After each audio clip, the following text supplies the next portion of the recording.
৩২-এ ২৫,০০০ লোক জড়ো করার পরিকল্পনা ছিল। ছাড়া বাংলাদেশে কোনো নির্বাচন নয়, সেনাপ্রধানের স্পষ্ট হুঁশিয়ারি। এনসিপি শাপলার বিকল্প চাইতে বলল ইসি। এতক্ষণ শুনছিলেন সংবাদ শিরোনাম, এখন থাকছে বিস্তারিত। চট্টগ্রাম মহাসড়কের কুমিল্লার ১০৪ কিলোমিটার অংশে মাথাচাড়া দিয়ে ওঠার চেষ্টা করছে ছাত্রলীগ ও যুবলীগ। গত কয়েক মাসে বারবার ঝটিকা মিছিল করে জনমনে আতঙ্ক সৃষ্টির চেষ্টা করে নিষিদ্ধ ছাত্রলীগ। এসব ঝটিকা মিছিল করতে তাদের আর্থিক সহযোগিতা করেন আওয়ামী লীগের কিছু পলাতক নেতা। জনপ্রতি ২,০০০ টাকা দিয়ে ঢাকা চট্টগ্রাম মহাসড়কে মিছিল করায় নিষিদ্ধ ছাত্রলীগ। বৈষম্য বিরোধী ছাত্র আন্দোলনে স্বৈরাচার আওয়ামী লীগ সরকার ও সাবেক প্রধানমন্ত্রী শেখ হাসিনা তার এমপিদের নিয়ে ভারতে পালিয়ে গেলেও দেশবিরোধী ষড়যন্ত্র থেমে নেই।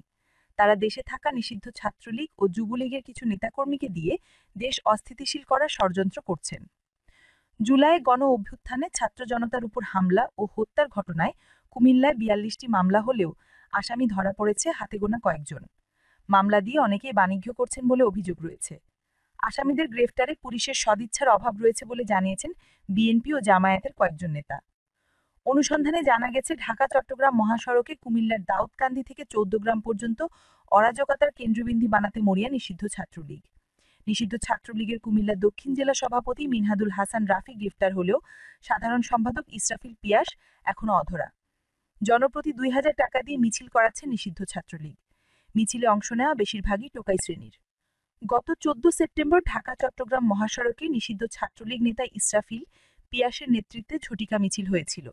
পুলিশ দু-একজনকে গ্রেফতার করতে সক্ষম হলেও বাকিরা এখনো অধরা। গ্রেফতার করা যায়নি মিছিলের নেতৃত্বে দেওয়া ইসরাফিল পিয়াসকে। ঝটিকা মিছিলের বিষয়ে আমার দেশের অনুসন্ধানে উঠে আসে চাঞ্চল্যকর কিছু তথ্য। কুমিল্লায় ছাত্রলীগ যুবলীগকে সংগঠিত করছেন কেন্দ্রীয় ছাত্রলীগের সাবেক সহ সম্পাদক ও বর্তমান কুমিল্লা দক্ষিণ জেলা আওয়ামী লীগের বিজ্ঞান ও প্রযুক্তি বিষয়ক সম্পাদক এহেতেশামুল হাসান রুমি। রুমিকে সব ধরনের সহযোগিতা করছেন কুমিল্লা ১১ আসনের সাবেক এমপি ও রেলপথ মন্ত্রী মুজিবুল হক এবং কুমিল্লা ৬ সদর আসনের সাবেক এমপি বাহাউদ্দিন বাহার। অনুসন্ধানে জানা গেছে, বুড়িচংয়ের আবেদপুর গ্রামটি এখনও আওয়ামী লীগের নিয়ন্ত্রণে। মূলত এই গ্রাম থেকেই হয় নাশকতার সব পরিকল্পনা। বিএনপি জামায়াতের নেতাকর্মী এমনকি পুলিশও এই গ্রামে ঢুকতে পারে না, এমন তথ্য জানিয়েছেন বুড়িচং থানার ওসি মোহাম্মদ আজিজুল হক। তিনি বলেন, রুমির মাধ্যমে মহাসড়ক ঘেঁষে আবিদপুর গ্রামে রাজত্ব কায়েম করেছে শহীদ মিয়ার ছেলে মুজিবুর রহমান এবং আব্দুল খালেকের ছেলে আবু আহমেদ। তাদের কাছে অনেক অবৈধ অস্ত্র থাকায় ভয়ে কেউ কথা বলে না।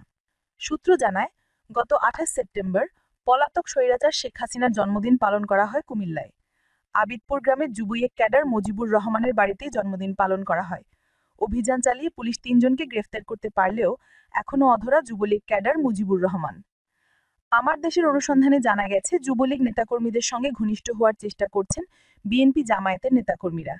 মূলত আগামী নির্বাচনে ভোটারদের কাছে টানতেই আওয়ামী প্রেম বাড়াচ্ছে বিএনপি জামায়াত। এই আওয়ামী প্রেম কুমিল্লায় অরাজকতা সৃষ্টির অন্যতম কারণ বলে মনে করছেন রাজনৈতিক বিশ্লেষকেরা। গত ১৬ সেপ্টেম্বর ভারত থেকে বিবিরবাজার স্থলবন্দর দিয়ে বাংলাদেশে এসেছিলেন ভারতীয় নাগরিক আব্দুল জলিল। সে সময় তিনি আমার দেশকে বলেন, ভারতের ত্রিপুরা রাজ্যের সোনামুড়া এলাকায় আওয়ামী লীগের শতাধিক নেতা অবস্থান করছেন। পাসপোর্ট না থাকায় তারা বাংলাদেশে ঢুকতে পারছেন না। অবৈধভাবে ঢুকতে ভারতের দালালদের সঙ্গে যোগাযোগ করছেন তারা। কুমিল্লা দক্ষিণ জেলা ছাত্রদলের সভাপতি কাজী জুবায়ের আলম জিলানী বলেন, নিষিদ্ধ ছাত্রলীগের ক্যাডাররা কুমিল্লায় অরাজকতা সৃষ্টির চেষ্টা করছে। আমরা তাদের ছাড় দিব না। অর্থের বিনিময়ে ভাড়া করে লোকজন দিয়ে মহাসড়কে মিছিল করছে নিষিদ্ধ ছাত্রলীগ। প্রশাসন তাদের গ্রেফতার করতে পারছে না, এটা তাদের ব্যর্থতা। যাদের গ্রেফতার করা হয় তারাও দ্রুত জামিনে বের হয়ে যায়। দ্রুত জামিনের ক্ষেত্রে আওয়ামী লীগের দালালি করছেন কেউ কেউ। তাদের চিহ্নিত না করতে পারলে নিষিদ্ধ ছাত্রলীগের ঝটিকা মিছিল দমন করা কষ্টকর হবে। বুড়িচংয়ের মকাম ইউনিয়ন বিএনপি সাধারণ সম্পাদক মনিরুল ইসলাম আমার দেশকে বলেন, নিষিদ্ধ ছাত্রলীগের কেন্দ্রীয় নেতা রুমি ছত্রছায়া এগুলো করছে যুবলীগ ও ছাত্রলীগ ক্যাডাররা। রুমি ও মুজিবুর রহমান অস্ত্রধারী ক্যাডার, তাদের ইন্ধনের মহাসড়কে মিছিল করছে নিষিদ্ধ ছাত্রলীগ। বুড়িচং উপজেলা বিএনপি সভাপতি এটিএম মিজানুর রহমান আমার দেশকে বলেন, মহাসড়কে মাঝে মধ্যে নিষিদ্ধ ছাত্রলীগ ঝটিকা মিছিল করছে। প্রশাসনের উচিত তাদের চিহ্নিত করে দ্রুত গ্রেফতার করা। ইউনিভার্সিটি অফ নিউ ইয়র্কের সহকারী অধ্যাপক ও নিরাপত্তা বিশ্লেষক ডক্টর মোহাম্মদ ইমরান আনসারী আমার দেশকে বলেন, আওয়ামী লীগ সরকার পালিয়ে যাওয়ার পর সীমান্ত এলাকাগুলো ঝুঁকিপূর্ণ অবস্থায় আছে, বিশেষ করে ঢাকা চট্টগ্রাম মহাসড়কের কুমিল্লা অংশ। প্রতিবেশী রাষ্ট্রে আত্মীয় স্বজন থাকায় সেখানে আওয়ামী লীগের নেতাকর্মীরা আশ্রয় প্রশ্রয়ে আছেন। সেখানে সংঘটিত হয়ে তারা দেশে আসার পায়তারে করছেন। এজন্য গোয়েন্দা নজরদারি বাড়ানোর পাশাপাশি সরকারকে বিশেষ তৎপর থাকতে হবে। পাশাপাশি বিএনপি, জামায়াত ও এনসিপি সহ ফ্যাসিজম বিরোধী দলগুলোকে সীমান্তে বিশেষ নজরদারি রাখতে হবে। কুমিল্লার পুলিশ সুপার মোহাম্মদ নাজির আহমেদ খান আমার দেশকে বলেন, সীমান্ত এলাকা সহ যে কোনো জায়গায় অরাজকতা করার চেষ্টা করলে কঠোর হস্তে দমন করা হবে।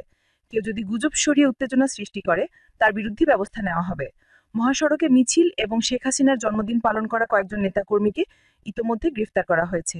বাকিদের গ্রেফতারের চেষ্টা চলছে।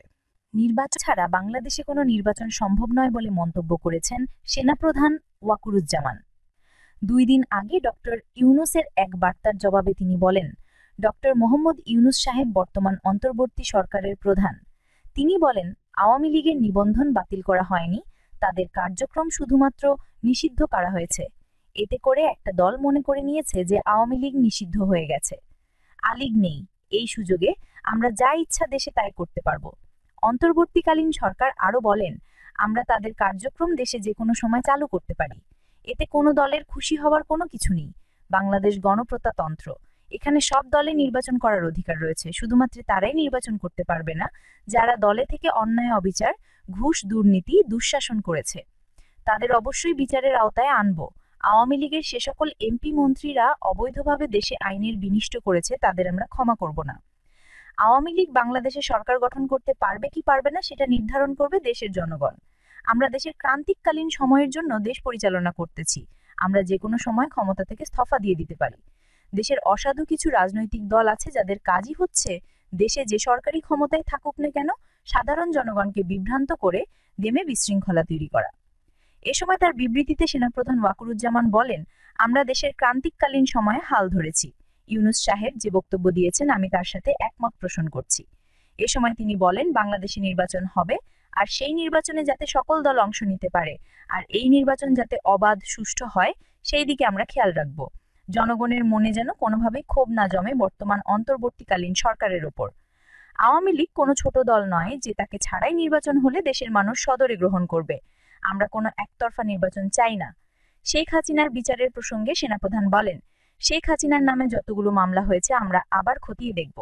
অবশ্যই তিনি যে অপরাধ করেছেন সেই বিষয়ে তার শাস্তি হবে। আমরা ভারতের নিকট চিঠি পাঠাবো তাকে দেশে ফিরিয়ে আনার জন্য।